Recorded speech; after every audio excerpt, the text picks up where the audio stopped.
E nós vamos passar aqui esses 3 dias com o intuito de colocarmos as nossas famílias em um lugar em Deus novo. Por que eu falo novo, irmãos? Porque nós estamos lidando com algumas guerras e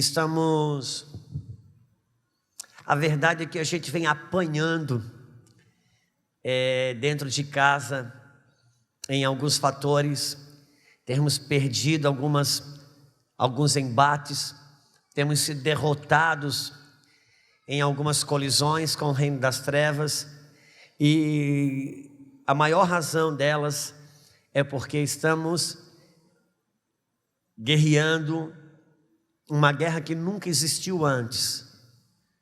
E estamos lutando com as mesmas armas que nos deram vitória no passado, mas não são suficientes para nos dar vitória hoje. De maneira que, por isso estamos perdendo alguns embates dentro dos nossos lares. A Bíblia fala sobre o Deus desse século. A Bíblia fala sobre o Deus do presente século. Eu fico bastante pensativo, porque a Bíblia não fala de um Deus secular. A Bíblia fala do Deus do presente século. E isso pode proporcionar uma especulação de pensamentos que a cada século nós travamos uma batalha, não com um novo Deus, mas como uma nova versão desse mesmo Deus do presente século. Se nós pararmos para pensar e levarmos isso no literal, faz 17 anos que mudou o século. É possível que estejamos guerreando há 17 anos com um Deus que não existe mais e apanhando há 17 anos com um Deus que já está aí em vigência. Quando eu falo Deus, eu estou me referindo a um Deus de letra maiúscula, que a Bíblia diz que é o Deus do presente século. Nós estamos sendo desafiados a equipar-nos das armas corretas para as guerras dos dias que estamos vivendo. Nós temos sentido um grande impacto do reino das trevas no que diz respeito a famílias. E nós temos vivido isso dentro dos nossos lares. Eu até quero acreditar que esse silêncio absoluto seja uma espécie de concordância ou um protesto gritante, porque tem um silêncio que grita em protesto. Também, eu sei porque a minha Lulu, às vezes eu estou conversando com ela, ela não está quieta, não está falando nada, mas de repente ela faz um silêncio que grita no meu ouvido. E eu sei que aquilo é um protesto. Mas a ideia é que a gente possa chacoalhar-se para pensarmos sobre essas coisas. Amém? Eu estou falando sobre isso porque todos nós temos lutado e lidado com situações das nossas casas que toda a nossa capacidade humana não tem sido suficiente. Hoje não importa se o pai tem 5 faculdades, se ele é bacharelado, doutorado, mestrado, PhD, sei lá o quê, ou se ele é um homem que conhece a Bíblia toda. A verdade é que nós temos sofrido algumas derrotas dentro dos nossos lares. A verdade é que hoje pais e mães estão experimentados, se deparam com seu filho de 6, 7, 8 anos fazendo perguntas que o pai não sabe, nem se responde, quanto mais como responde. Então o Senhor quer nos ajudar. Amém? A próxima vez, me ajude num amém que faz a gente acreditar que você quer ser ajudado. O Senhor quer nos ajudar, equipar a nossa casa para esse tempo.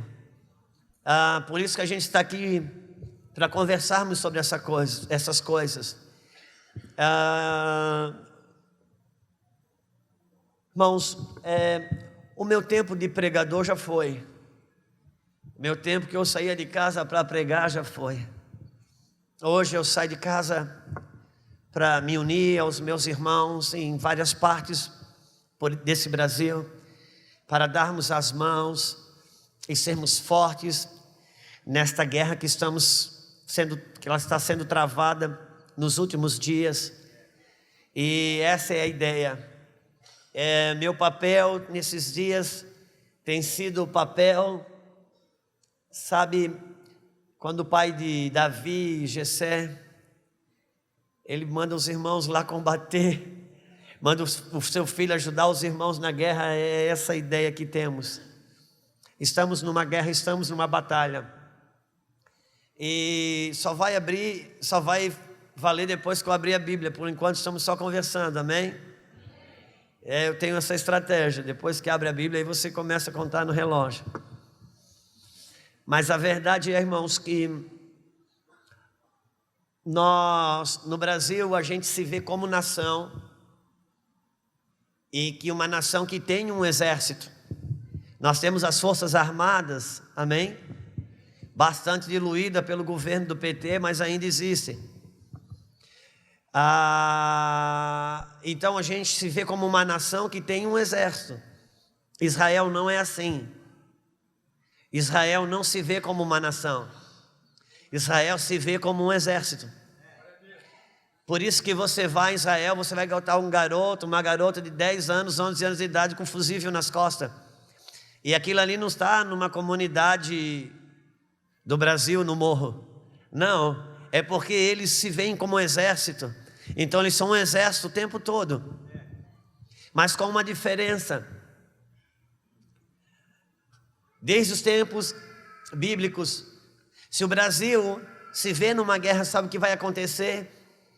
O nosso presidente vai acionar o exército que existe. Israel não é assim. Se Israel se vê numa guerra, eles são o exército.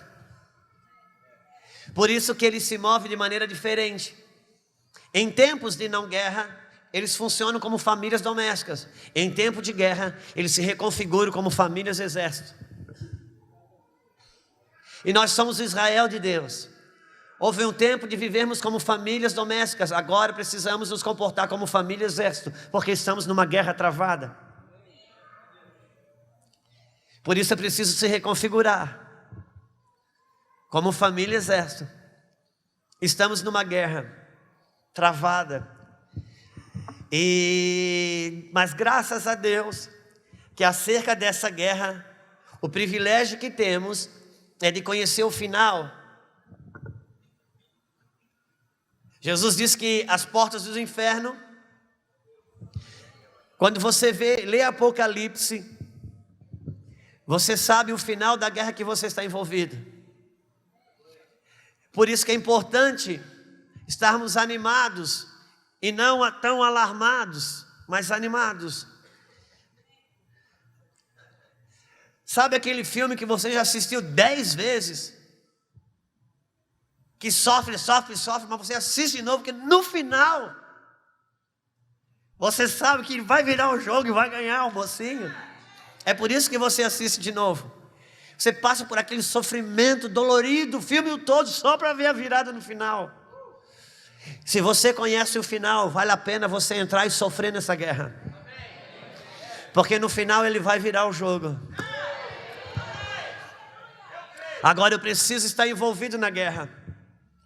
Porque Jesus diz, a Bíblia diz que o dia do Senhor, ele será terrível e maravilhoso. Eu confesso que sempre eu fiquei preocupado com essa palavra. Deus, ou é terrível ou é maravilhoso. Como é que uma coisa vai ser terrível e maravilhosa? E vai ser terrível e maravilhoso. O dia do dilúvio foi terrível para quem estava do lado de fora da arca, mas foi maravilhoso para quem estava do lado de dentro. É por isso que precisamos conhecer os dias que vivemos, para que a hora que a trombeta tocar seja maravilhoso para nós e não terrível. Porque o que vai definir é em que cenário você está, em que lugar dentro do cenário dos últimos dias eu e você vamos estar. Porque nós estamos vivendo, apalpando os últimos dias. Até o ateu está dizendo que é os últimos dias. Quem cuida da ciência está dizendo que é os últimos dias. Quem cuida da terra diz que estamos nos últimos dias. Quem cuida da água diz que estamos nos últimos dias. Quem cuida da camada de ozônio diz que nós estamos nos últimos dias. Quem cuida da economia diz que nós estamos nos últimos dias. Quem estuda guerras nucleares diz que nós estamos nos últimos dias. Só a Bíblia que tem a verdade final sobre isso. A igreja que tem a verdade final vive como se não fosse os últimos dias. Por isso nós precisamos nos adequar nos dias que estamos vivendo. Nos postar corretamente. Meu Deus, era para começar um pouco mais assim. Eu sempre gosto de conversar um pouco mais amigo. Mas não sou eu que mando nisso. Nós temos 2 juízos final na Bíblia como uma sombra de uma realidade espiritual. Que foi o juízo de Sodoma e Gomorra e o juízo do dilúvio. Em 1 Coríntios 10 vai falar que aquelas coisas foram escritas para aviso nosso. E nós temos 2 realidades ali. Porque é dois aspectos do juízo final. E Jesus falou que nos dias da vinda dele seria fácil de olhar. Seria como nos dias de Sodoma e Gomorra.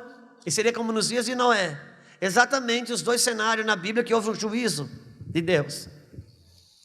E ali havia 2 realidades também. Porque ali havia 2 tipologias de igreja. O Ló e o Noé. A Bíblia diz que Noé era justo. E a Bíblia também diz que Ló era justo. Ainda que quando a gente decide comparar Ló com Abraão, o negócio fica muito esquisito. Mas quando Pedro fala sobre Ló, num versículo só, ele diz 3 vezes, ele diz que Ló era o justo Ló. E também nós tínhamos o Noé, que era justo. Porque são 2 realidades sobre o juízo final. E numa realidade nós temos o justo Ló, e noutra realidade nós temos o justo Noé. No caso do justo Noé, porque ele salvou a sua casa, Deus pôde reconstruir o mundo. No caso do justo Ló, que ele não conseguiu salvar a sua casa, Deus não pôde reconstruir nem a cidade. Porque o juízo para Ló fala de juízo para salvação. Mas no caso de Noé é um juízo para reino. Porque a ênfase em Noé não é o dilúvio, mas os que vão reconstruir o reino com o Messias. Você quer só ser salvo do fogo do inferno? Ou você quer estar escalado para reconstruir o reino com o Messias? Essa é uma escolha nossa. Por isso o Senhor está nos desafiando. São dias difíceis. São dias que estamos lidando com o Deus do presente século. Já faz 17 anos que talvez estejamos lutando com o adversário que já foi pastor. Por isso que há 17 anos atrás nós demos o Nemo para nossas crianças brincar. E agora ele já é o balezo. As coisas são aceleradas nesse tempo. Mas Deus está recrutando os seus. Amém? Recrutando os seus. Por isso que o nosso trabalho hoje, pastor, não é recrutar pessoas, não é recrutar soldados. O nosso trabalho é identificar aqueles que Ele está recrutando. Dá para sentir o som do céu. Dá para sentir os estralos de espadas. Uau, nós estamos numa guerra ferrenha.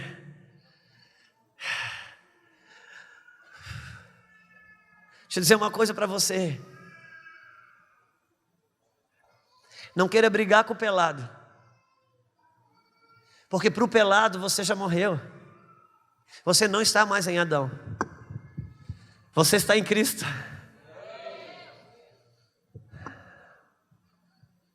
Aquele que tem ouvidos para ouvir, ouça. Vamos abrir a Bíblia. Alguém fala alguma coisa, porque eu estou ficando nervoso e com medo desse silêncio. Não me deixe assustado. Eu não quero ficar intimidado. Aleluia, obrigado, irmão. Tem ambiente que um aleluia, um glória a Deus vale tanto que você não tem noção. Hein, pastor? Um glória a Deus aqui É um glória a Deus. Agora vai pregar um culto na Irlanda, um glória a Deus, é um avivamento, não é assim? Aleluia. Nós temos 3 cultos no domingo lá no Ministério Mevan. Quando você encontra um glória a Deus e um aleluia no culto das 5, você sai muito animado como pregador. Tem situações que um glória a Deus salva o pregador, gente. Aleluia. Segundo Crônicas, capítulo 28.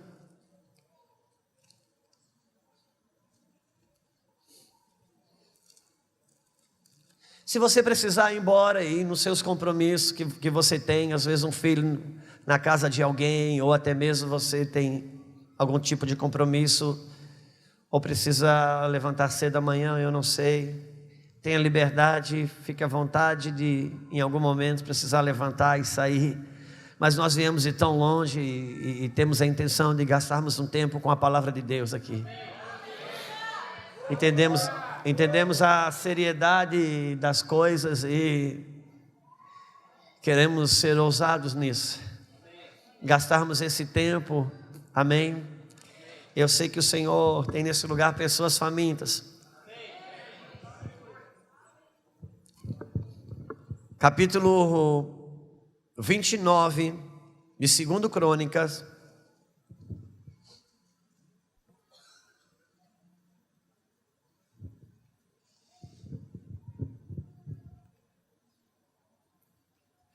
Tinha um irmão que estudava teologia e quando eu falava 2 Crônicas, ele brigava comigo porque tinha que dizer 2 Crônicas, porque Crônicas é livro, não é carta.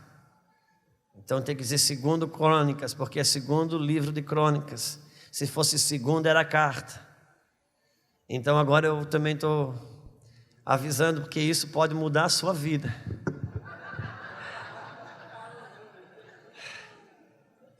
Às vezes a gente tem um dom de tornar coisas fúteis tão importantes. Não é que não seja uma verdade, mas não é tão importante assim. Vamos tornar importante o que realmente é importante. Então, 2 Crônicas, no capítulo 28, vai dizer assim: Deus. Tinha Acás 20 anos de idade de quando começou a reinar, e 16 anos reinou em Jerusalém, e não fez o que era reto aos olhos do Senhor, como Davi, seu pai. Versículo 21. Porque Acás tomou uma porção da casa do Senhor, e também da casa do rei, e da casa dos príncipes, e a deu ao rei da Síria, porém não o ajudou.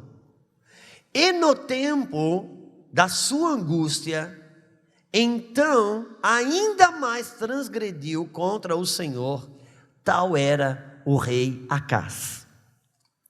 Porque sacrificou aos deuses de Damasco, que o feriram, e disse: visto que os deuses dos reis da Síria os ajudam, eu lhes sacrificarei, para que me ajudem a mim. Porém eles foram sua ruína e de todo Israel.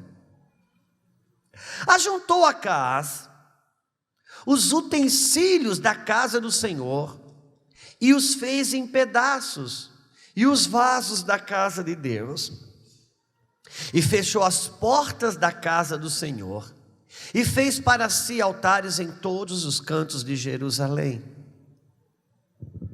Versículo 27.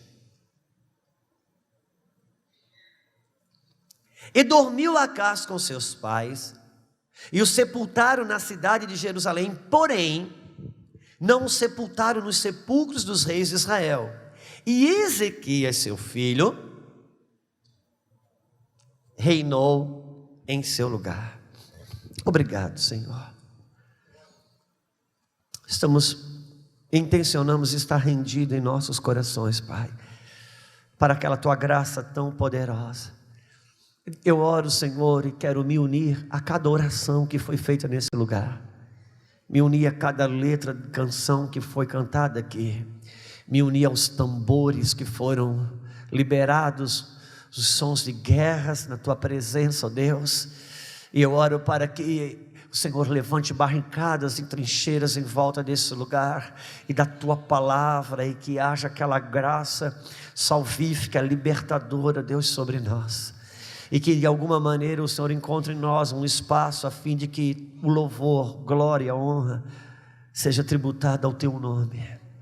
Nos submetemos ao Teu Espírito e à Tua palavra, meu Pai.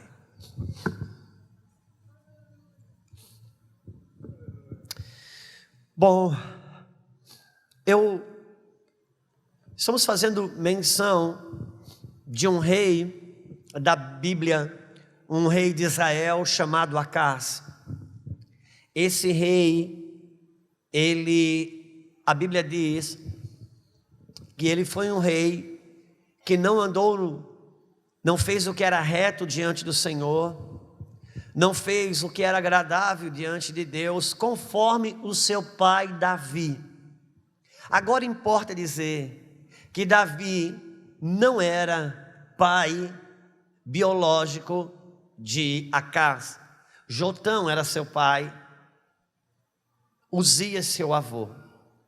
Mas a Bíblia diz que ele não fez o que era reto segundo seu pai Davi. Por quê? Davi era a referência paterna do governo de Deus sobre a face da terra. Então, quando alguém queria governar debaixo do governo de Deus, a referência e o modelo era Davi. E esse Acás, ele não errou pouco não diante de Deus. Ele foi longe na sua transgressão diante do Senhor. E diante da sua transgressão, a Bíblia diz que esse homem, ele foi tão profundo, ele foi tão longe na sua transgressão, que quando ele morreu, ele não teve o direito de ser enterrado nos sepulcros dos reis de Israel. Foi enterrado em Jerusalém, mas não sequer teve o direito de ser enterrado no cemitério dos reis. Foi enterrado como um cidadão comum e qualquer. E isso, irmãos, tem muita relevância para um reino monárquico. Um rei morrer e enterrar-se numa vala comum. Só que uma coisa que acontece com esse homem é o que a Bíblia descreve sobre ele. Não dá tempo para a gente ler, a gente salteou alguns versículos, mas eu gostaria de poder fazer ressalto acerca do versículo 24.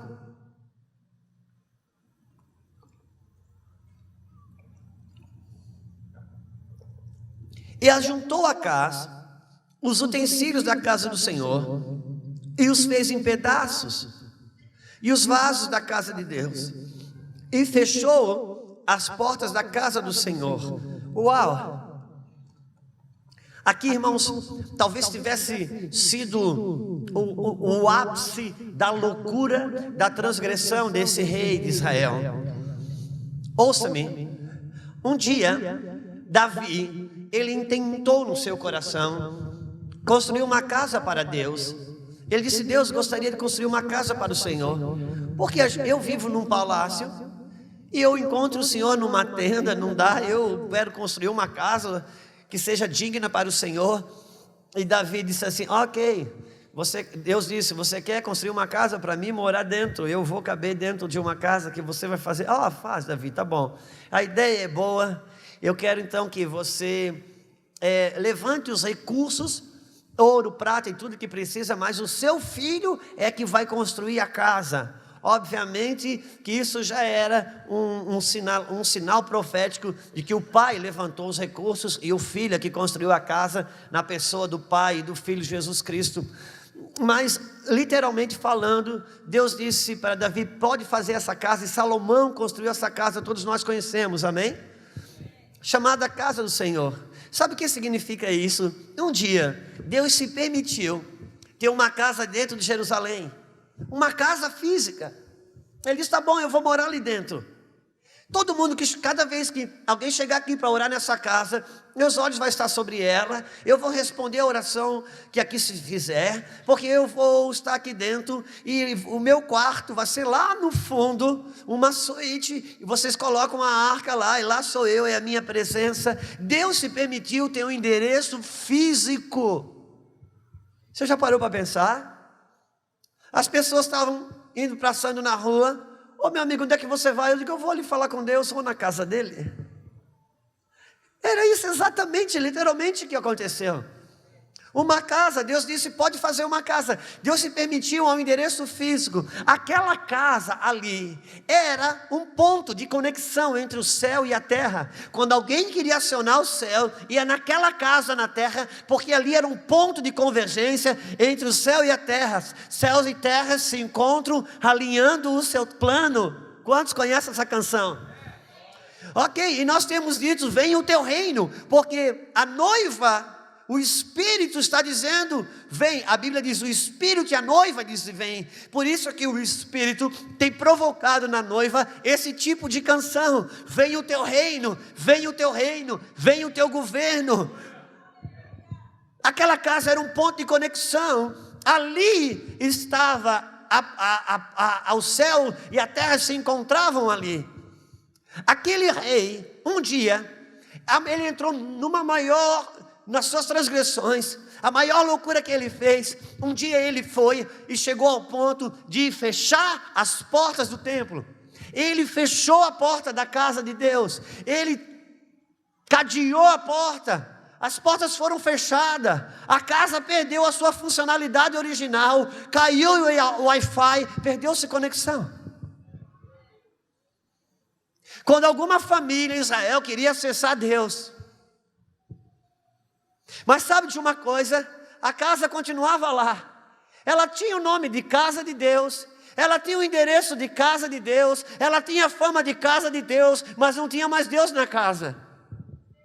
Nós podemos ter o nome de cristão, o nome de evangélico, ter todas as prerrogativas dessa natureza, mas não está mais na funcionalidade do Deus nela.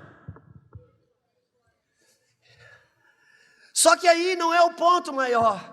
A gente, quando lê a Bíblia, lê um versículo, aquilo parece que é um estalo de segundos. Mas um versículo que você lê na Bíblia, às vezes aquilo foram coisas um percorrer de 30, 40, 50 anos, que a gente lê em 3, 4 versículos. Olhe comigo, versículo 24. E ajuntou Acaz os utensílios da casa do Senhor e os fez em pedaços, e os vasos da casa de Deus, e fechou as portas. Ouça, Acaz não fechou as portas da casa de Deus do dia para a noite. Ele começou um processo de destruir os utensílios sagrados que estavam dentro da casa. Ouça-me, Deus chamou para que a minha casa e a sua casa seja um ponto de conexão entre o céu e a terra, para que os filhos conheçam aonde Deus se move.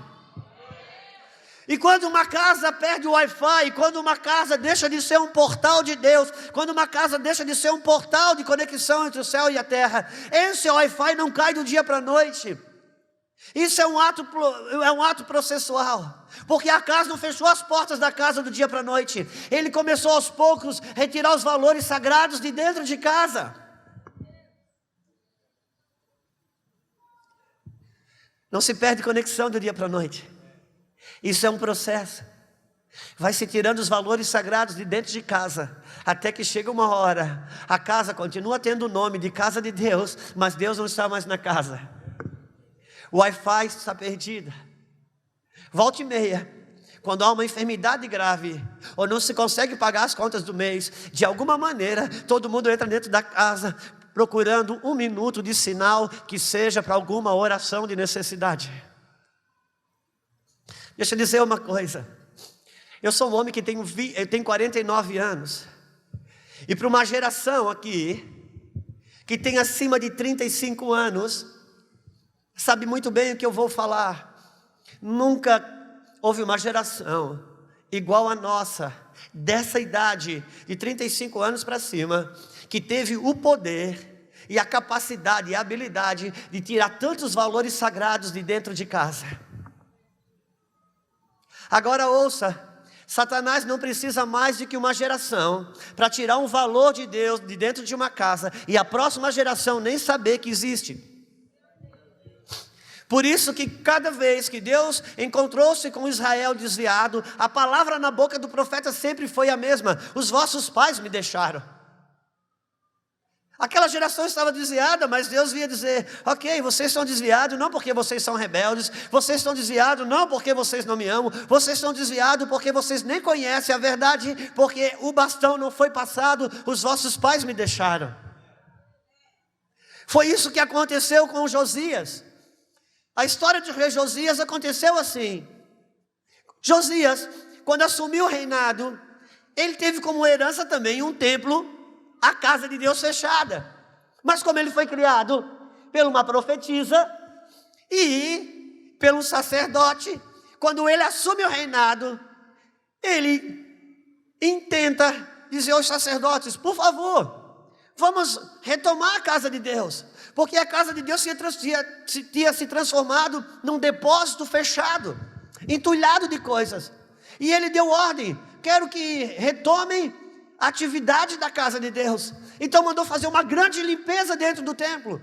E os sacerdotes foram fazer, e limparam, e foram tirando entulhos. Lá não tinha mais valores sagrados lá dentro. Lá tinha bicicleta, tinha moto estragada, ar-condicionado estragado, todas essas coisas que existiam naquela época. E quando eles começam a limpar, me perdoa, o ar-condicionado da bicicleta era para ser uma piada, mas ninguém riu, então tá bom. É porque eu estou falando uma coisa séria. Eu estou tentando descontrair um pouco, porque eu vejo que o lugar está bastante tenso. Mas se Deus quer que seja assim, que assim seja. E quando eles terminam de limpar, lá no fundo eles encontram um livro. E o sacerdote encontra um livro e traz para o rei. O rei abre o livro, e quando ele começa a ler o livro, ele põe a mão na cabeça e diz: o que está acontecendo? É o livro da lei do Senhor. E ele começa a ler o livro. Uau, está explicado porque estamos vivendo isso. Está explicado porque tem tanta peste dentro de Israel. Está explicado porque tanta enfermidade. Está explicado porque que a gente não vence uma guerra. Está explicado porque estamos sendo oprimidos. Porque estamos fazendo tudo fora da lei do Senhor. Aquele rei, ele não estava rebelde contra Deus. Aquele rei não estava sem temor ou na idolatria. Ele simplesmente não sabia sobre os valores de Deus. Agora, quando ele leu a palavra do Senhor, ele disse: uau!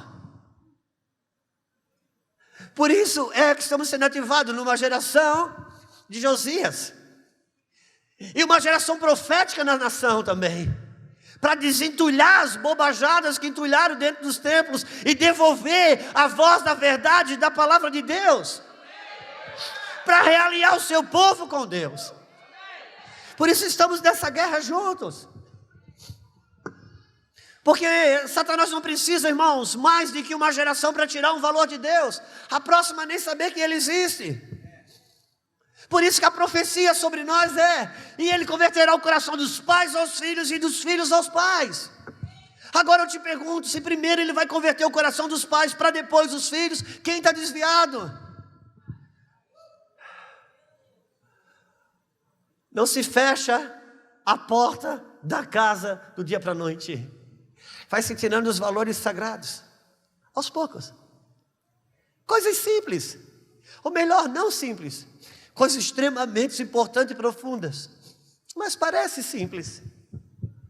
Deixa eu dizer uma coisa para você. Você que tem mais de 35 anos aqui vai saber o que eu digo. Quantos aqui, irmãos, quando eram criança, diziam bênção pai, bênção mãe, bênção tio, bênção tia? Me ajude, alguém já fez isso? Eu pergunto, seus filhos casando vão levar isso para casa com seus netos?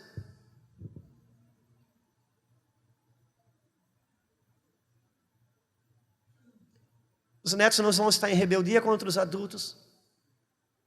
Os netos não vão estar em desprezo com as autoridades. Não, eles não vão saber que existiu um valor sagrado desse dentro de casa, tão poderoso. Bênção pai, bênção mãe. Eu não sei quantas centenas de vezes meu pai me abençoou, minha mãe me abençoou, porque a resposta sempre via: Deus te abençoe, meu filho. Ainda que estivesse no piloto automático, embora estivesse no piloto automático, a voz passava por uma autoridade sobre a minha vida, e isso tinha o seu peso. Mas a próxima geração nem vai saber que existe, porque o valor sagrado foi tirado. Quantos aqui, enquanto criança, diziam sim senhor e sim senhora?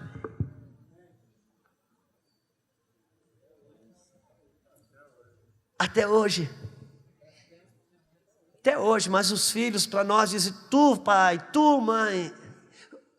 É porque lá no sul é tu, aqui é você, eu sei. Mas cadê o sim senhor? Cadê o sim senhora? Parece bobo. São valores tão sagrados que, casando e formando uma nova família, os netos nem vão saber que isso existiu um dia. Porque não se fecha a porta do dia para a noite. A casa foi tirando os valores sagrados aos poucos, até que uma hora o Wi-Fi cai e um portal vai se fechando. Às vezes tem um sinal ou outra, mas a banda larga foi embora. O 4G, o 3G, às vezes fica só aquele negocinho, entra, sai, rodando toda a vida. Sabe que Deus existe, mas não acessa. Quantos estão comigo? Aquele homem não fechou as portas do dia para a noite. Ouça, irmãos, se vocês puderem aqui na frente ficar em pé, só a fila da frente. Entenda uma coisa: Deus trabalha com geração. Deus é um Deus geracional. A cultura ocidental nos roubou a ideia geracional. Deus não é Deus de Abraão só. Deus é Deus de Abraão, de Isaac e Jacó. Por quê? Porque você morre, mas não acaba. Você continua na vida do seu filho. Porque Deus é um Deus de linhagem. Então Deus olha numa linhagem: virem todos para cá, por favor, faça uma fileirinha assim. Isso, pode só virar para mim. Então Deus olha numa linhagem e vai pensar: essa linhagem aqui tinha Deus, havia temor, havia oração, havia culto. E essa próxima geração veio e serviu a Deus mais ou menos, esqueceu alguns valores, não tinha oração em casa, não tinha vida com Deus em casa. Então passou um bastão para essa, e essa aqui já não tinha mais nada, viveu no mundão, totalmente desassociado. Mas porque Deus tem um legado de um dia, de uma fidelidade, que Deus resolve então tocar nessa geração aqui, e Ele reabre as portas do céu, reabre a conexão, os valores voltam e passa para essa geração, e essa geração ainda reacende ainda mais, e cria aberturas espirituais para dentro da casa. E quando passa para essa aqui resolve ignorar os valores sagrados, começa a desprezar aquilo que é de Deus, e Deus olha numa linhagem e começa a computar: aqui entregou, mas aqui caiu bênção pai, aqui caiu bênção mãe, aqui entrou uma televisão em cada quarto, aqui voltou para ter temor de Deus, aqui saiu. Quando Deus olhar na nossa linhagem, a minha pergunta é: eu sou um portal que abri o Wi-Fi ou fechei? Aumentei ou diminuí para a geração que vem? Não é o quanto que eu servi, é o quanto que eu abri para introduzir a próxima geração que vem, porque Deus é um Deus de linhagem. Obrigado, meus amados. Deus é um Deus de linhagem. Deus é um Deus geracional. Ouça-me. Quando você olha para a Bíblia, você vai ver de Gênesis a Apocalipse um Deus se escondendo e tentando mostrar o seu filho. Porque Deus é Deus da próxima geração. Todas as promessas na Bíblia, para quem Deus profetizou a promessa, nunca era para ele, era para a sua descendência. Isaac, Deus dizia a Abraão: a promessa é Isaac. Porque Deus colocou tudo no seu filho. Ouça-me. O foco de Deus na sua vida é a sua geração que vem, é a sua linhagem, são seus filhos. Alguém diz para mim: pastor, usar essa expressão, o diabo está com um canhão apontado para os casamentos. Satanás não quer casamento. Satanás não tem nada apontado para os casamentos. Satanás quer os filhos. Sempre que o diabo tentou matar alguém na Bíblia, eram crianças. Agora, por que ele ataca o casamento? Porque o casamento é um lacre que protege os filhos. Quando o ladrão vai em algum lugar arrombar um cadeado, para ele não vai o cadeado que ele vai buscar, ele vai buscar o que tem dentro. Quantos estão comigo? Então, porque se o foco de Deus é o meu filho, quem você pensa que é o foco do diabo? Só que Deus trabalha, e as promessas de Deus têm a ver com a minha linhagem. Ouça, meu querido, uma das coisas mais impactantes para mim é quando eu leio aqui em Hebreus. Em Hebreus a Bíblia diz que quando Melquisedeque recebeu os dízimos de Abraão, a Bíblia diz que Levi deu os dízimos a Melquisedeque nos lombos de Abraão. Uau! Está em Hebreus. Você tem cara de Abraão, deixa eu pegar você de novo, meu irmão. Um dia, Abraão deu um dízimo a Melquisedeque. A Bíblia diz que dentro dos lombos de Abraão, Deus recebeu os dízimos de Levi. Uau! Abraão deu um dízimo para Melquisedeque. Deus olhou nos lombos de Abraão, Deus viu Isaac. E Deus olhou dentro de Isaac, que estava dentro de Abraão, e viu Jacó. Deus olhou dentro de Jacó, que estava dentro de Isaac, que estava dentro de Abraão, e viu Levi. E porque o tataravô um dia deu um dízimo para Melquisedeque, mais tarde Deus estabeleceu que todos os dízimos de Israel viessem para a casa de Levi. Uau! Deus é um Deus geracional. Obrigado, Abraão. Deus é um Deus geracional. Aquilo que eu faço hoje na presença de Deus vai atingir a minha linhagem. Por isso que Deus disse para Abraão: Abraão, anda nessa terra, e aonde tu pisar a planta dos teus pés, eu darei a tua descendência. Uau! Aonde você pisa a planta dos pés, você guerreia e vence, e deixa uma bandeira de vitória de reino ali. Amanhã seus filhos vão passar e não vão precisar lutar. Mas aonde você passou e decidiu não guerrear, esse boleto alguém vai ter que pagar.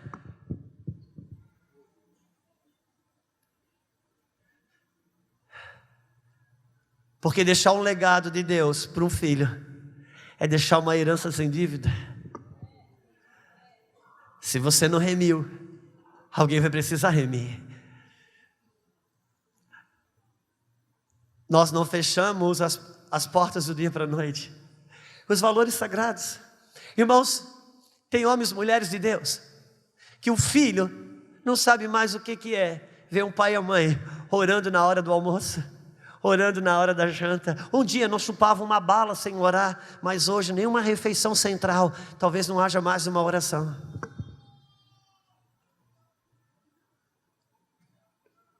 Os valores estão sendo tirados aos poucos.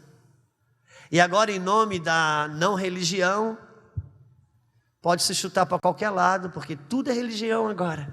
Oh, irmãos, por favor, quantos estão comigo?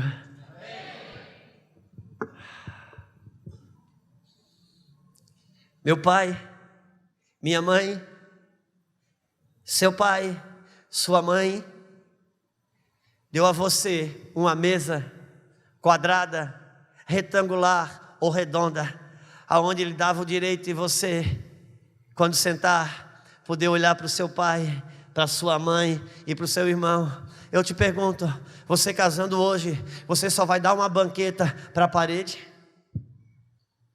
Para o seu filho comer olhando para a parede?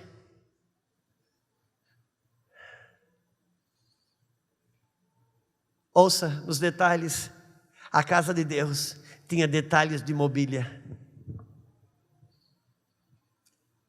tinha detalhes de mobília.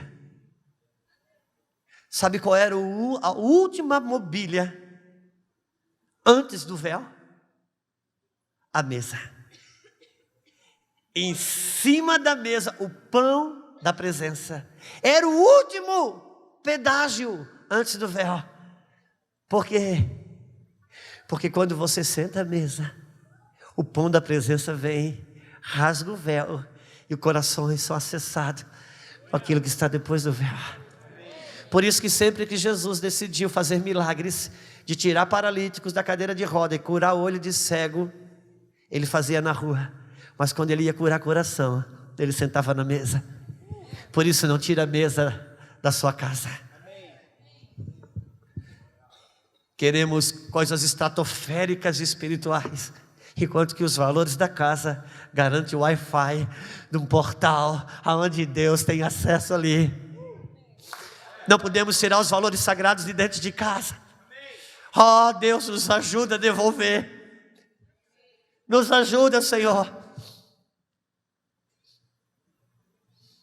Um dia Deus chamou um homem, um sacerdote chamado Eli, e disse: Eli, vou ter que ceifar você, porque você tem negligenciado com seus filhos, e seus filhos têm acendido fogo estranho.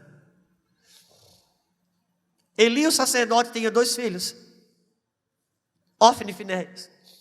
E havia uma lei para os sacerdotes, que todos os dias de manhã, eles viessem ao altar de sacrifício, que queimou a noite inteira. E de manhã você sabe, quando algo queima a noite inteira, no outro dia, só há cinzas em cima. Mas quando você remove a cinza, aquele braseiro vivo está ali. E todos os dias eles tinham que fazer isso. Pela manhã, chegar no altar de sacrifício, remover a cinza, colocar a lenha, e o fogo era retomado, e o fogo arderá continuamente no altar e não se apagará. Só que Ofni e Finéias, quando chegava final de semana, eles iam para a balada. Então, quando eles decidiram voltar lá na segunda ou terça-feira, já não havia mais braseiro, já não havia mais nada. Então eles removiam tudo, colocavam a lenha e reacendiam o fogo. E quando reacendia o fogo, aquilo era fogo estranho, porque era fogo feito por mãos humanas. E aquele fogo desceu do céu no dia da inauguração, e aquele fogo era reativado, ele era um fogo que desceu do céu. Por isso não podia deixar acabar. Agora, quando os pais não mantêm o fogo do céu em casa, os filhos são tentados a acender e se relacionar com fogo estranho. A casa, ele não fechou as portas do dia para a noite. A casa foi tirando os valores sagrados. E vou repetir: Satanás não precisa mais do que uma geração para tirar os valores sagrados, e a próxima geração nem saber que ele existe. Ouça, irmãos, deixa eu dizer uma coisa para você. Quando eu era criança, eu encontrava na sociedade balizadores que construíam a minha sexualidade. Quando eu ia para a escola, tinha uma fila de menino para mim, e tinha uma fila de menina para as meninas.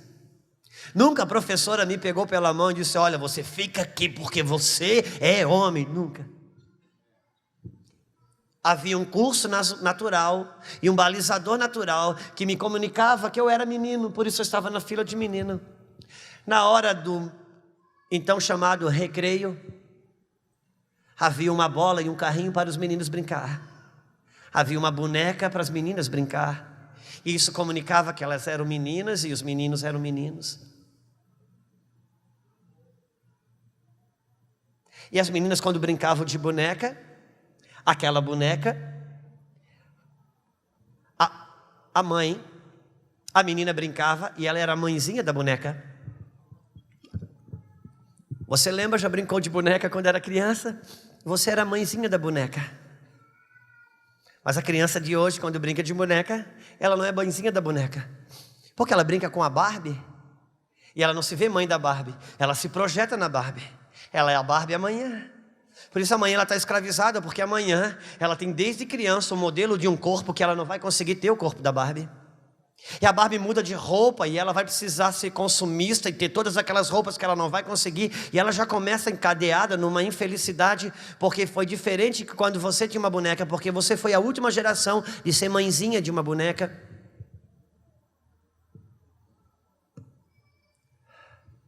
Nós tínhamos balizadores de sexualidade. Então, o azul era a cor do menino, o rosa era a cor da menina. Esses balizadores foram sendo tirados da sociedade. O primeiro gatinho da Moranguinho tinha cor de menina, nome de menino e voz de menino. Depois ele ficou com nome de menino, voz de menina, mas voz de menino, nome de menina e cor de menina. Depois ele ficou só com o nome de menino, ficou com cor de menina e voz de menina. Só que essas coisas eu e você não percebemos, mas a sua criança percebeu. Nós tivemos balizadores que construíram masculino e feminino, a nossa sexualidade foi construída normal. Esses balizadores foram tirados diante dos meus olhos, dos seus olhos, pastor. Só que você não se atrapalha com isso, não eu mais também. Sabe por quê? Porque esses balizadores já estão atrás dos nossos olhos. Por isso que se você vê dois homens de bigode se beijar, isso assusta você. Mas a criança de hoje não assusta, porque nós tiramos esses balizadores diante dos olhos dela. Quantos estão comigo? Amém. Ouça-me, eu posso pegar a Bíblia hoje e ler ela num tablet, ler no celular. Sabe por quê, irmão? Porque quando eu era criança e até a minha adolescência, a minha juventude, quando se falava em Bíblia, eu pensava num livro, a Bíblia Sagrada. Mesmo católico, você entrava na casa de um católico, quando você pisava o pé dentro da sala, tinha uma Bíblia enorme aberta, e aquilo era o livro sagrado, era a palavra de Deus, mesmo que o cara nunca abriu para ler.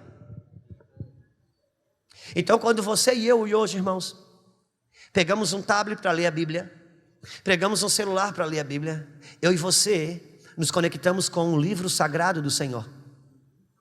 Só que a criança que começa lendo a Bíblia no tablet, a Bíblia no telefone, no mesmo lugar, que ela joga joguinho, que ela assiste a galinha pintadinha, que ela lê uma piada, que ela escuta uma pegadinha, assiste uma pegadinha, nesse mesmo lugar ela lê a Bíblia, ela não se conecta com o sagrado.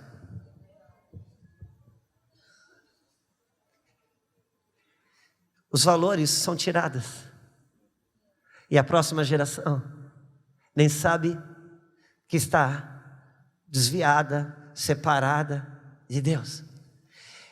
E quando vai se tirando os valores sagrados de dentro de casa, quando o Wi-Fi cai, aquela casa perde a sua funcionalidade original, ainda que continue sendo chamado uma casa de evangélico, ou uma casa de crente, ou dê o nome que você quiser. Quantos estão comigo, irmãos? Deus é um Deus geracional. Agora tem um momento aqui que me chama bastante atenção, que está no versículo 21. Eu gostaria que você lesse comigo, ou acompanhasse. Porque versículo 22.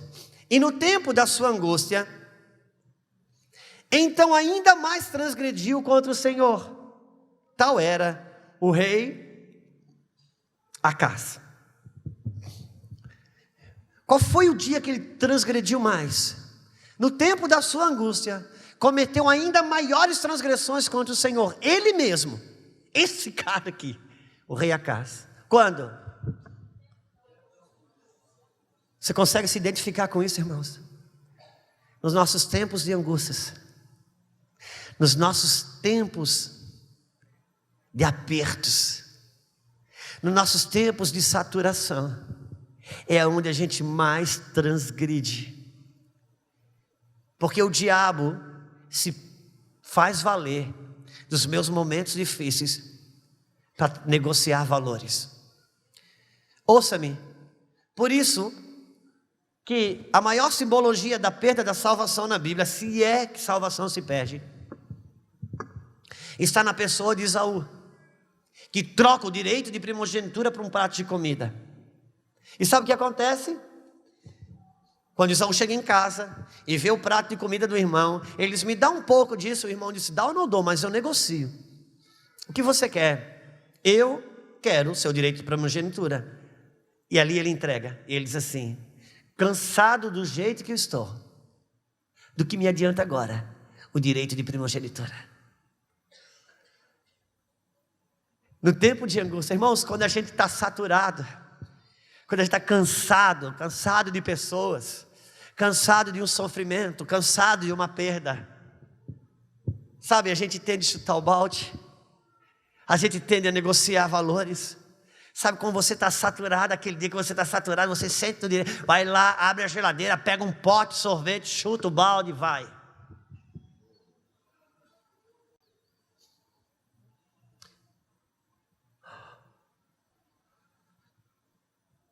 São nos momentos de angústias que se acessa a pornografia.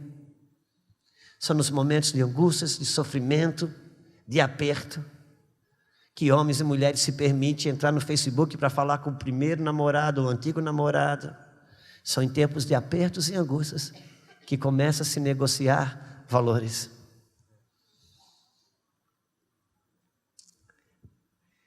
E por que Deus permite tempos de apertos e angústias? Porque o aperto traz para fora o que estava escondido dentro de nós. Por isso é melhor que ele saia, ainda que seja ruim, que seja expurgado. Por isso que Davi diz: expurga-me, Senhor, os pecados que me são ocultos. Eu não sabia que eu tinha esse cara dentro de mim.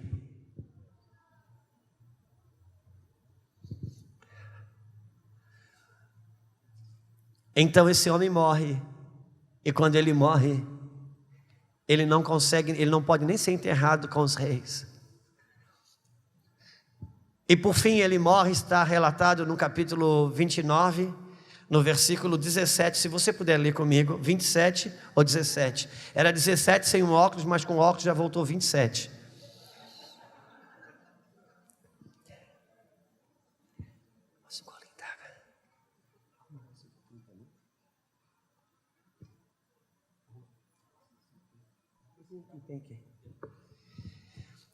E dormiu Acás com seus pais, sepultaram na cidade de Jerusalém, porém não os puseram nos sepulcros dos reis de Israel, e Ezequias seu filho reinou no seu lugar.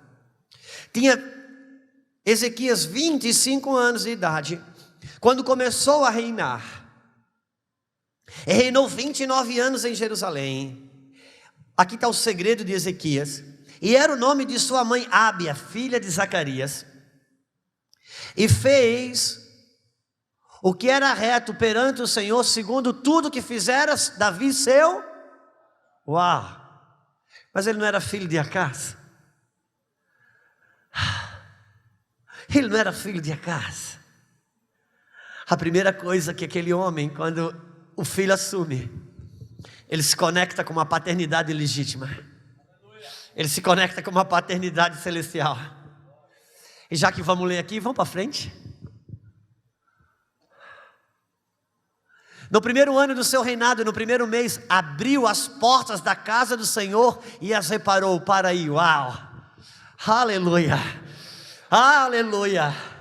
Aleluia! Aleluia! Aquela geração fechou, a outra relaxou, a outra estuprou a casa, mas uma outra reabriu, se conectou com uma paternidade do céu. Abriu, o Wi-Fi voltou, abriu as portas da casa do Senhor, céus e terras, um portal de Deus sobre a face da terra. A sua casa foi chamada para ser um portal de Deus. Por isso a primeira canção foi cantada aqui. Oh meu Deus, levantai, ó portas, as vossas cabeças, e entrará o Rei da Glória. Um homem e uma mulher que faz da sua casa um portal. O Rei da Glória entra. E ouça, quando a Bíblia diz: levantai, ó portas, as vossas cabeças, e entrará o Rei da Glória, ele faz uma pergunta: quem é esse Rei da Glória? Quem é esse Rei da Glória? O Cordeiro? Quem é esse Rei da Glória? O pastor de ovelhas? Quem é esse Rei da Glória? O mestre? Não, o Senhor dos Exércitos. Ele é o Rei da Glória. Ele está vindo com força, ele está vindo como um leão, ele está vindo com fúria. Há uma casa que abre um portal, ele vai entrar para esse tempo.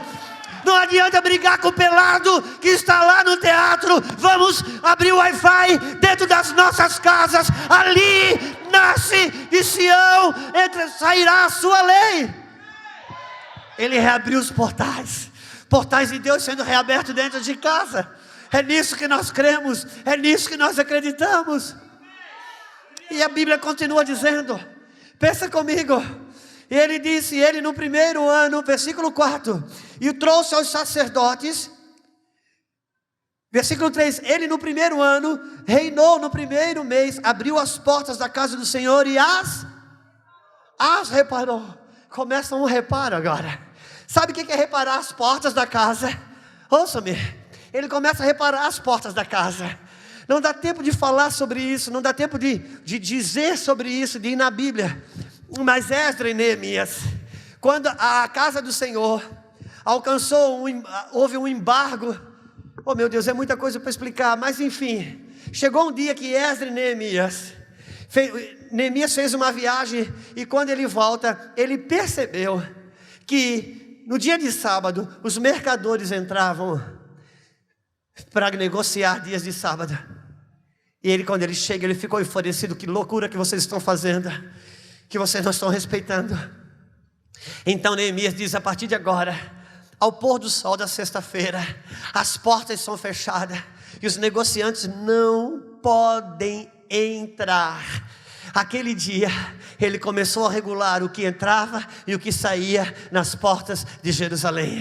Reparar as portas é redefinir o que entra na minha casa e o que sai da minha casa.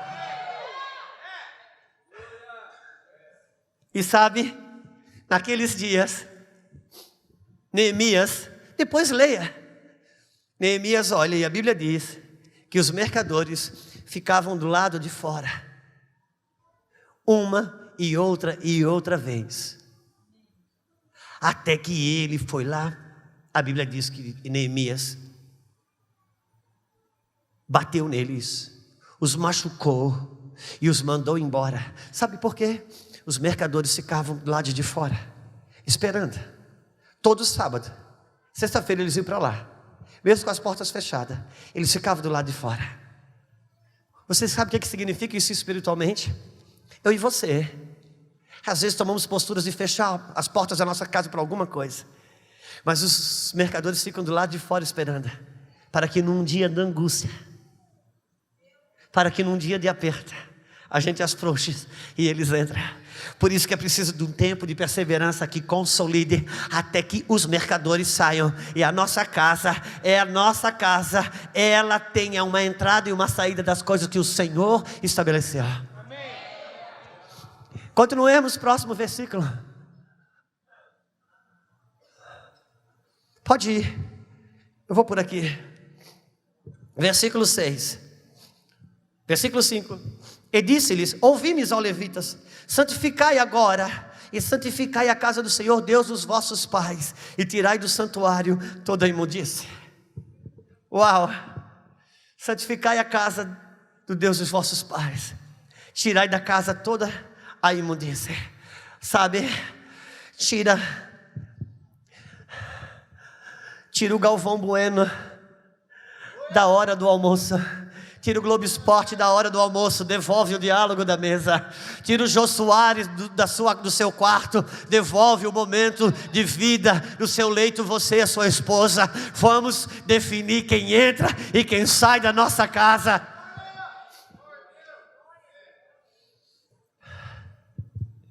Queremos regular o que está entrando lá no teatro, irmãos. Me ajuda. Queremos definir o que entra ou não entra no teatro, irmão. No teatro, deixa entrar. O que Deus está medindo é o que entra na nossa casa. Quantos estão comigo? Aleluia. Versículo 26. Porque os nossos pais transgrediram e fizeram o que era mal aos olhos do nosso Deus, e o deixaram e desviaram os seus rostos dos tabernáculos do Senhor e voltaram as costas. Também fecharam as portas do alpendre, apagaram as lâmpadas e não queimaram incenso nem ofereceram holocaustos no santuário ao Deus de Israel.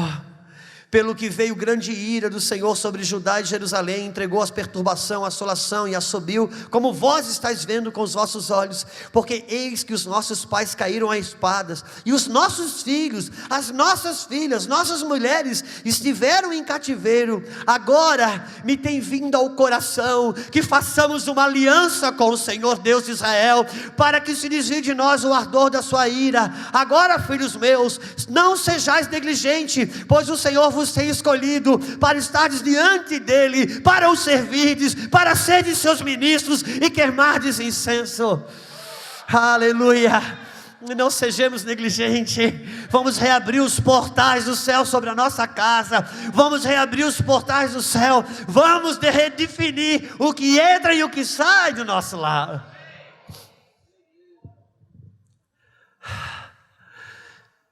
Está nas nossas mãos. Queremos esbarrar, queremos definir o que entra nos teatros, por favor.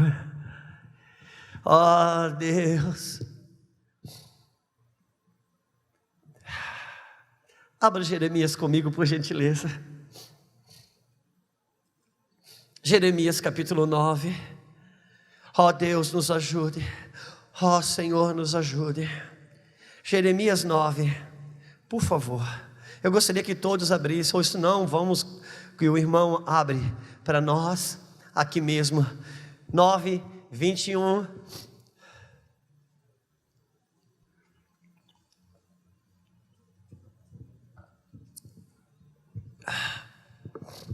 Olha aqui, irmãos, está aqui, vamos ler aqui.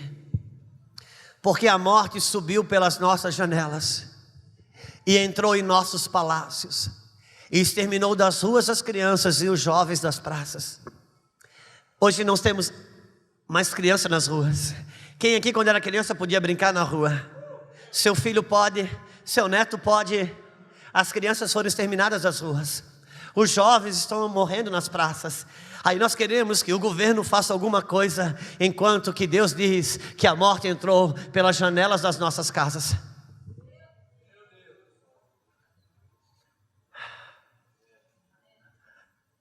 A morte entrou na janela das nossas casas. A minha tradução diz que a morte entrou na janela dos nossos palácios. Antes da morte visitar a rua.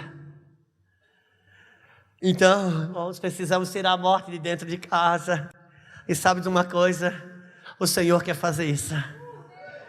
Ele está trabalhando para isso. Quantos aqui na sua tradução diz que a morte entrou nos nossos palácios? Nas janelas dos nossos palácios. Não dá tempo de eu falar sobre janelas na Bíblia. Mas se você procurar no YouTube, tem uma ministração que eu falo sobre janelas espirituais familiares. Então entenderemos muito bem quando a Bíblia fala que entrou pelas janelas das nossas casas. Porque a sua casa não tem só janela de vidro ou persiana. Nossa casa tem janelas espirituais. No Antigo Testamento, quando a Bíblia fala de janela, a Bíblia está falando de portais. Sabe, janelas. Sabe o que quer dizer Windows? É a única coisa que eu sei. Em inglês não sei nada, mas eu sei que Windows quer dizer janela. Precisamos saber o que está entrando pelas janelas que abrimos.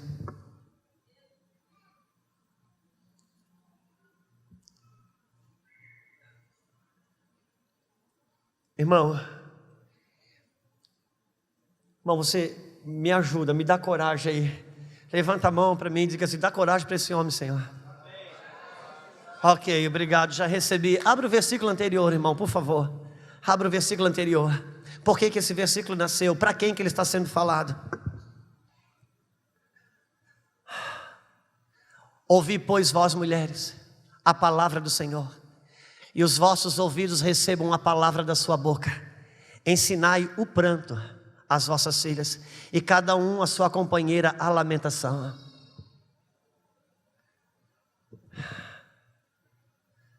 Ouvi, pois, vós mulheres, a palavra do Senhor, e os vossos ouvidos recebam a palavra da sua boca. Menos carreira, menos festa, menos Instagram, menos Facebook. Vamos chorar, porque a morte entrou nas janelas das nossas casas. Por isso os filhos estão sendo exterminados nas ruas. Irmãos, a mulher voltar para dentro de casa é uma questão de vida ou morte para os dias futuros que teremos. Eu já esperava esse silêncio, mas eu não posso ir contra a Bíblia. Nessa Bíblia aqui, nessa aqui, não sei na sua, mas nessa aqui, uma mulher sábia, antes de edificar uma carreira ou um ministério, ela edifica um lar.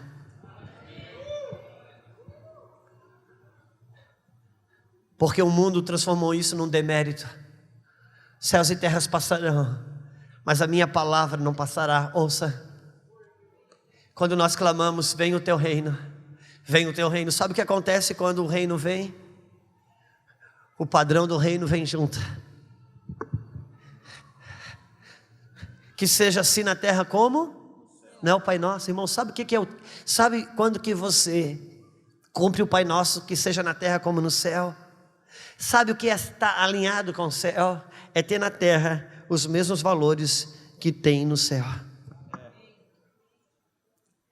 Se uma mulher cuidar da casa, se uma mulher amar maridos, criar filhos com dedicação diária, se tornou um demérito para este mundo, o céu continua com seus valores. Porque Deus não te chamou para ser uma mulher moderna, Deus te chamou para ser uma mulher eterna. Não deixe que a modernidade roube a sua eternidade. Use da modernidade, mas não perca a eternidade. Que a sua casa, mais do que uma casa moderna, seja uma casa eterna. Como foi bom, irmãos, descobrir que a televisão não era a caixa do diabo.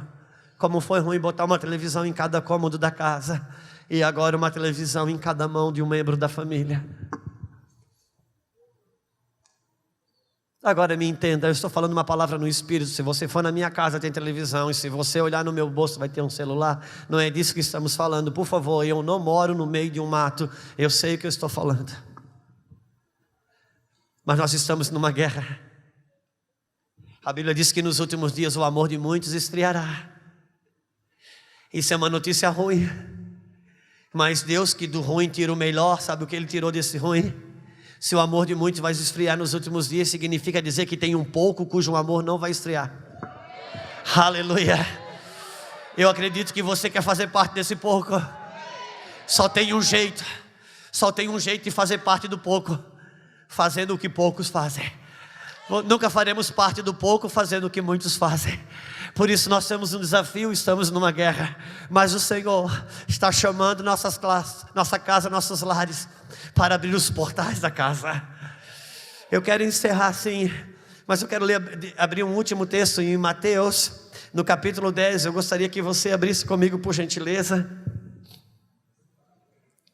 Mateus capítulo 10.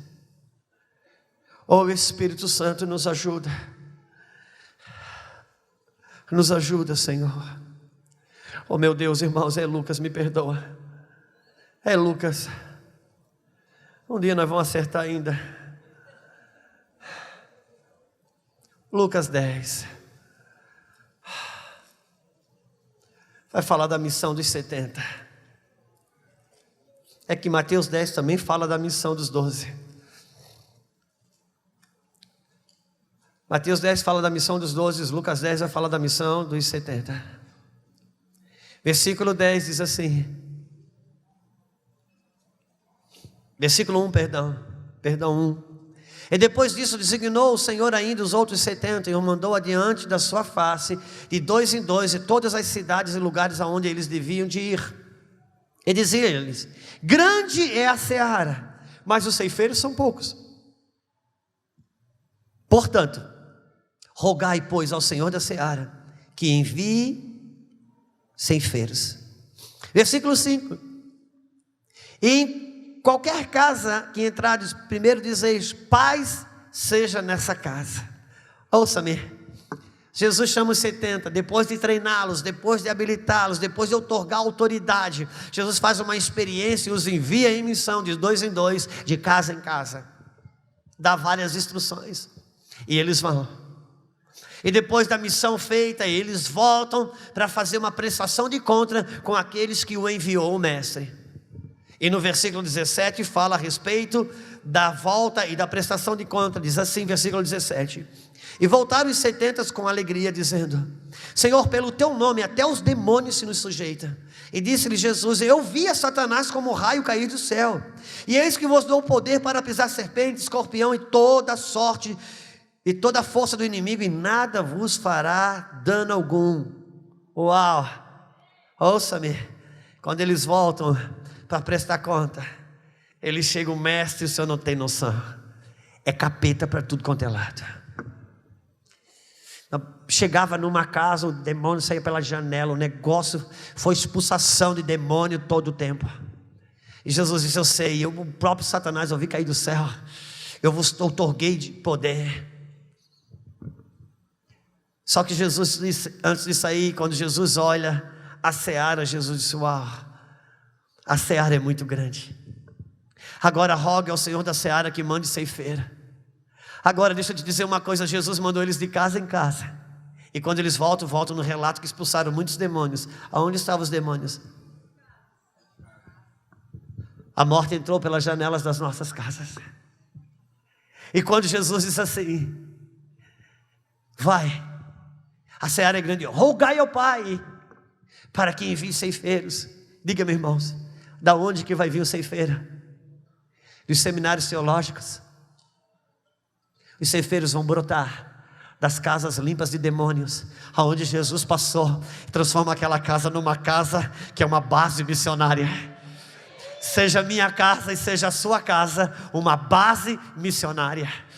Homens e mulheres que dali vai sair os ceifeiros para a seara. Ok, os seminários vão ajudar a treinar, os seminários vão ajudar a equipar, mas quem forma os ceifeiros do Senhor da seara, ali de uma casa limpa de demônios? Casas que se transformaram num portal, casas como uma base missionária. Minha casa, sua casa, uma base missionária. Sua casa, um ceifeiro. Por isso quem vai treinar ele é papai e a mamãe. Ele é um filho de Israel, ele tem pai, ele tem mãe. Porque alguns pais da igreja deram seus filhos jovens para o Neymar discipular, para a Lady Gaga discipular. Outros pais da igreja deram as crianças para Monster High discipular. E agora muitas mães da igreja estão dando os bebezinhos para a galinha pintadinha e a Pepa discipular. Mas eu quero declarar que essa criança não é filha da Pepa e nem da galinha pintadinha. Tem um pai, tem uma mãe, uma base missionária. O Senhor quer mudar realidades. O Senhor quer gerar deslocamentos.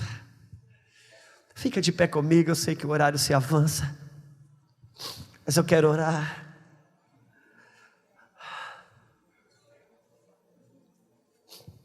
O Senhor quer mexer com os nossos lares. O Senhor quer mexer com as nossas casas. Ouça, eu estou nessa guerra com você. Sabe por quê, irmãos? Eu também tenho uma casa. Ouça, esse microfone podia estar na sua mão. Esse microfone pode estar na minha mão. Aqui não é alguém que tem falando para quem não tem. Nós estamos convocando para dar as mãos e vencermos uma guerra. Eu tenho 2 filhas, irmãos. Eu sei os apertos que eu passo. Eu sei as guerras que eu passo.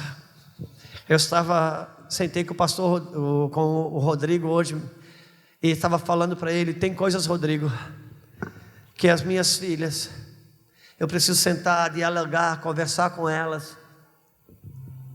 Tem terrenos, Rodrigo, que eu já não consigo recuperar, Ele perguntou o que, por exemplo?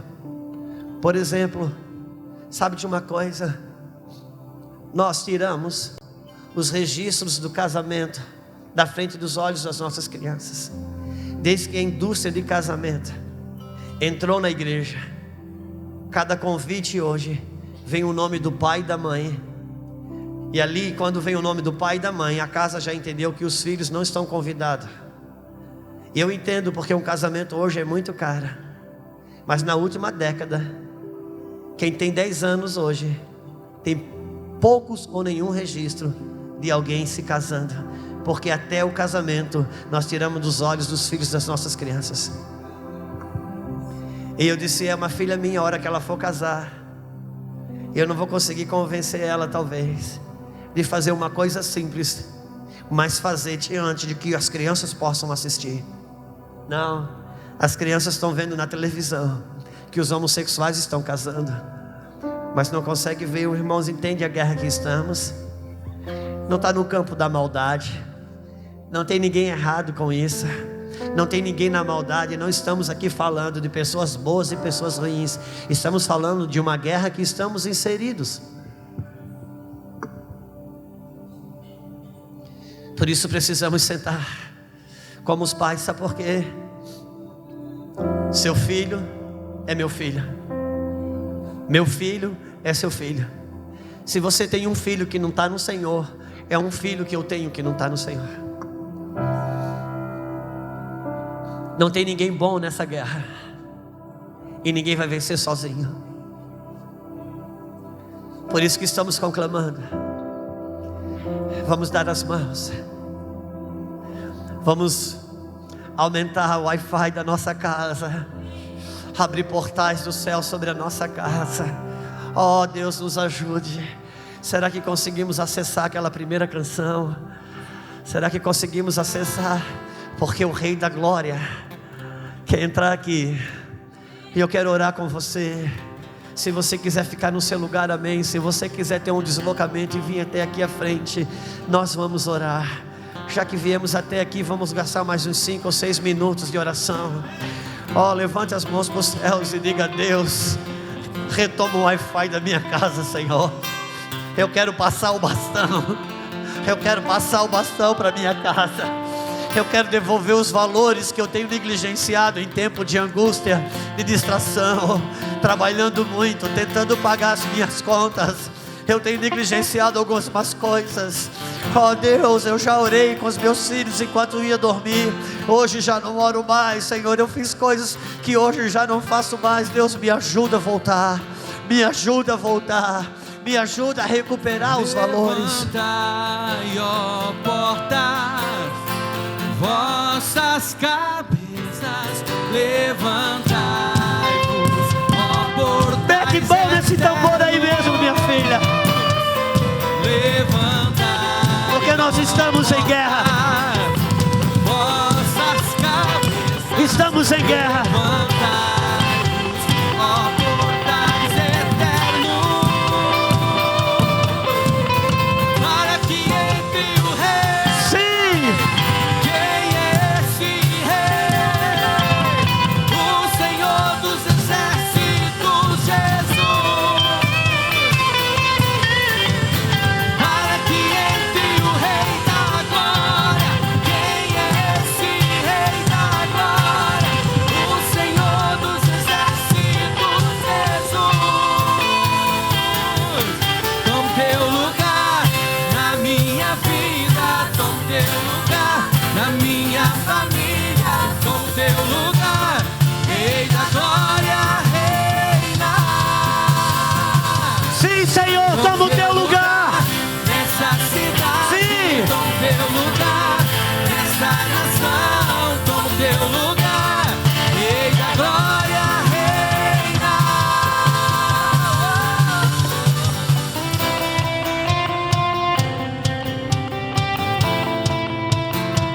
Sim, Deus. Marchamos, marchamos, marchamos, marchamos, marchamos. Levantai, ó portas, vossas cabeças, levantai-vos, ó portais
portais abertos. Na minha vida, Toma o teu lugar, Senhor. na minha família, Sim. toma o teu lugar. Rei da glória, reina. Toma o teu lugar nessa cidade, toma o teu lugar nessa nação, toma o teu lugar. Rei da glória, reina. Deixa só aqui você. Teu lugar na minha vida. Sim. Toma o teu lugar na Sim. minha família. Guerra. Toma o teu lugar. Sim, Deus. Rei da glória, reina. Libera anjos, Senhor.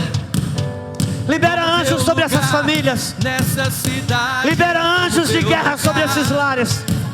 Libera os teus anjos para esse tempo. Nós clamamos, Deus. Anjos que tiveram por gerações, por toda a eternidade, guardado para esse tempo. Anjos de guerra, anjos de livramento, anjos que vão passar nas escolas para proteger as escolas, anjos que vão estar nos nossos lares, guardando a mente dos nossos filhos, anjos que vão repreender o espírito de Moloque, anjos que vão guerrear nos lares, anjos que vão guerrear nas casas, anjos que vão entrar em Sodoma para livrar os Lós, anjos que vão trabalhar nesse tempo. Receba sobre a sua casa liberação de anjos. Creia nos ministros, levante as mãos, receba para a sua casa anjos de guerra, anjos que vão entrar contigo. Receba, Rodrigo, quando você entrar em nações, anjos de guerra que confronta principados, que vão lutar com você, que vão te dar poder para restaurar valores, reabrir os portais para o alto, tirar, fechar as portas para a morte, abrir as portas para a vida. Nós declaramos fechada a churrasqueira de Moloque. Nós declaramos: Moloque, tem a sua boca fechada agora. Deus guarda as nossas crianças, Deus guarda os nossos filhos. Senhor, arranca todo o espírito greco-romano. Senhor, tira, limpa as nossas crianças, limpa a mente das nossas crianças. Oh Espírito Santo da verdade, vem com o teu selo sobre os nossos lares. Oh Deus, oh Senhor, marca os umbrais da nossa casa com o teu sangue. Declaramos liberação para os nossos filhos. Oh Espírito da verdade, sim. O Senhor dos exércitos, Jesus. Toma o teu lugar na minha vida, toma o teu lugar na minha família, toma o teu lugar. Rei da glória, reina. Toma o teu lugar nessa cidade, toma o teu lugar nessa nação, toma o teu lugar. Rei da glória, reina.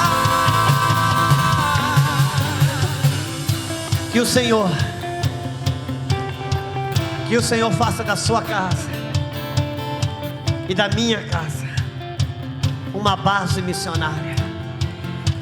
Ouça-me, ouça-me. Elias, ele derrubou o altar de Baal, construiu um altar para Deus. Ele mudou o governo espiritual. Mas quem arrancou Jezabel física do seu lugar foi Jeú. O que nós estamos fazendo nessa hora são combates que está no campo profético. Por isso Elias teve esse movimento, mas Jeú teve o trabalho apostólico de colocar a mão na massa. Nesses momentos nós entramos em concordância com o espírito profético de Elias. Nós declaramos troca de governo, troca de altares, onde o Senhor entra com seus anjos na nossa casa. Mas amanhã tem um trabalho. Amanhã tem um trabalho, só que com uma certa diferença. É um trabalho que vai ter o apoio dos anjos. Irmãos, nós nunca precisamos tanto dos anjos como estamos precisando agora, porque são tempos de guerra. Por isso, reconfigure a sua família uma família exército. Amém. Deus abençoe sua vida poderosamente. Não se mexe já não, por favor. Que o Senhor abençoe a sua vida poderosamente. Que você creia na voz profética que está ecoando nesse lugar. Que você creia também na liberação de anjos que estão sendo liberados nesse lugar. E que você, irmãos, tenha fé e misericórdia, compaixão de mim para voltar amanhã também. Que o Senhor te dê tudo isso, amém.